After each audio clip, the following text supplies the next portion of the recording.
अगर आप पानी में चल रहे हो, स्पेशली बारिश से भरे हुए पानी में, और आपको कोई झंझनाहट सी महसूस होती है, क्रैम्प्स आ जाते हैं, मसल्स पर से कंट्रोल निकल जाता है, आप हिलना चाहते हो लेकिन इजीली हिल नहीं पाते हो, तो बहुत से रीजंस हो सकते हैं, लेकिन बहुत बड़ी पॉसिबिलिटी है कि जिस पानी में आप हो उस पानी में लाइफ करंट दौड़ रहा है और आप बस कुछ ही कदम दूर हो इससे सेफली बाहर निकलने से या फिर अपने आखिरी कुछ कदम चलने से। ऐसा अगर किसी के साथ हो जाता है तो जिस डायरेक्शन में आप चल रहे थे उसके ऑपोजिट डायरेक्शन में ब्लाइंडली दौड़ना मत। आपको नहीं पता कि ऑपोजिट साइड ज्यादा सेफ है या ज्यादा डेंजरस। एक लिमिट होती है बॉडी की करंट को झेलने की। अगर आप चलते चलते या रास्ता ढूंढते ढूंढते उस लेवल को पार कर जाते हो तो आप इससे इजीली बाहर नहीं निकल पाओगे। करंट आपके बॉडी में पेनफुल मसल कॉन्ट्रैक्शंस करवा सकती है, मूवमेंट रुक सकती है, अब नॉर्मल हार्ट बीट, सांस लेने का नेचुरल रिदम रुक सकता है। इस तरह की सिचुएशन बहुत टेंस हो सकती है क्योंकि कब एक लाइट झंझनाहट कब एक हाई करंट में बदल जाए ये कह नहीं सकते। ऐसे सिचुएशन में आपको कुछ चीजें इलेक्ट्रिसिटी के बारे में पता होनी चाहिए। पहली बात तो अगर आप करंट लीकेज वाले पानी में हो और आपको कोई सेंसेशंस फील हो रही है तो इसका मतलब ये नहीं है कि डेंजर आगे है, आप ऑलरेडी डेंजर में हो। वो पॉइंट ऑफ नो रिटर्न वाला जोन कहीं पर भी हो सकता है और छोटी से छोटी चीज डिसाइड कर सकती है कि आपके बॉडी में से करंट कितना पास होगा। अगर आपके पैर जुड़े हुए हैं, पास है और जमीन पर है तो बहुत कम करंट पास होगा। अगर आपका एक पैर एक पॉइंट पर है और दूसरा पैर आपने जिस डायरेक्शन से करंट आ रहा है उस डायरेक्शन में डाल दिया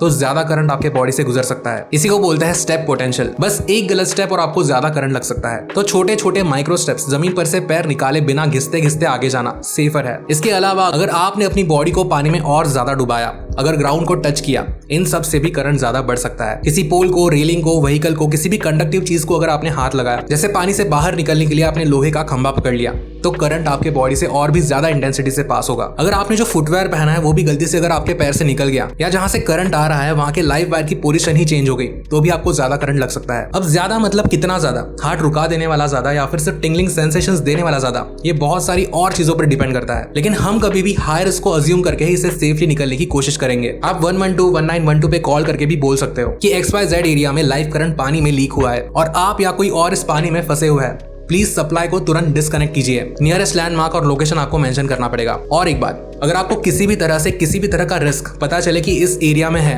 तो उसको बिना रिपोर्ट किए वहां से बिल्कुल मत जाना। जितने आप लकी हो उतने सारे नहीं होंगे और जितने आप रिस्पॉन्सिबल हो उतने भी सारे नहीं होंगे। भले आप वहां पर रहते हो, नहीं रहते, बस जा रहे थे, अगर आपको पता चले कि यहाँ पर कोई रिस्क है तो उसे इन्फॉर्म किए बिना बिल्कुल मत जाना। आपके एक छोटे से एक्शन से किसी की जान बच सकती है।